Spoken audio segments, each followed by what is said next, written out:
Welcome back to Baden-Baden again, 2018. We're here with my very long-term good friend and colleague, Dr. David Pascal. So the gentleman who introduces me to this whole world is you. Yes. And I have utmost gratitude for that because it's changed our entire world. So first, thank you. You're very welcome. And secondly, can you tell me about how you found this journey? And tell us a little bit about your background. So I'm a chiropractor, as you know. Yes. Just finishing my 31st year in practice. So starting to get the hang of it. You're funny. Yes. And about 20 years ago, I met another doctor that was practicing biological medicine. And she introduced me to it, and there's a whole world that I had no idea existed. And so I've been in this world ever since. And you're a chiropractor, so there's certain things that I'm sure here you get exposed to that you leave on the table and other things you grab. What's Sure. your specialty? So my specialty really is kind of twofold. Severe neurologic injury, so someone like a stroke, traumatic brain injury, someone's in a car accident and something's paralyzed, or they have horrendous unrelenting pain from an accident or surgical error. And then I use techniques from 30 years to help that person walk again or talk again or be out of severe pain again. Non-invasive techniques. Non-invasive techniques. And so people have come from all over the world. They've come from Russia and Korea and South Africa and everywhere. And what's your second side of your... And then we do functional medicine.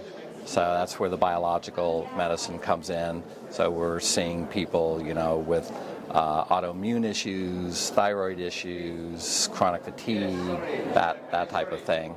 And then for fun... Let's talk about your fun, because everybody's going to be like, what? You have to have a little fun. Yes. So, what's your passion? Besides the paralyzed people? Yes. Yeah, so I work with athletes. So I've been at 5 Olympic Games and 11 World Championships. And So there's athletes. Yes. And then there's Olympians. So Right. I would like to say you don't just work with athletes, you work with Olympic athletes. Right. So That's like, you do alternative medicine and you do bioregulatory medicine. Right. It's equating to the same for me. Yeah. So I'm just interested in those elite guys that are top 2 or 3 or 5 in the world because they are completely different. Yeah. And so... You said something the other night at dinner that I thought was so beautiful. You take the bodies that are the most broken. Do you remember when you said that? Mm-hmm. Can you repeat that? Because you'll say it more eloquently than I. So, yeah, what I love is I have some of the most impaired people on the planet and then some of the most perfect people on the planet, body-wise. Most impaired bodies and most perfect bodies.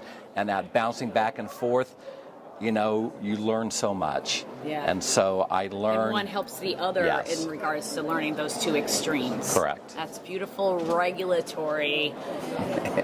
beautiful regulation in your practice of bioregulatory. Alles klar. This is clear. Oh, okay. See, he's been to Germany, traveled the world a bit more. And how many times have you been to Baden-Baden in your 20 years of being exposed to Yeah, well, so not medicine? so good, thank you. Until your friends danke. So this is my first time here. Yeah, I know. You're welcome. Yes, thank you. Sure. Thank you. I've wanted to come for 18 years, but it has never been the right time. And then you called and said, hey, we have a large group, we're going.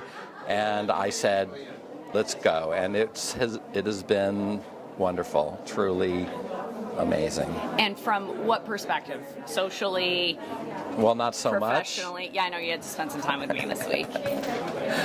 From every way, yeah. I mean, the whole tour has been amazing. Not only to come to Medicine Week and see all the vendors and learn what other companies from around the world are doing, but then the group, of course, that inner dynamic and learn what other practitioners are all about.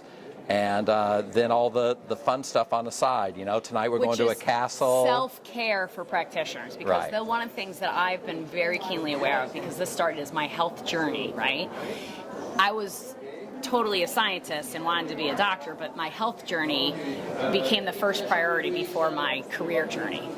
and I had to heal me first. Right. And what I notice in bioregulatory medicine, there's two types of practitioners: those that actually allow this to walk their walk and those who don't.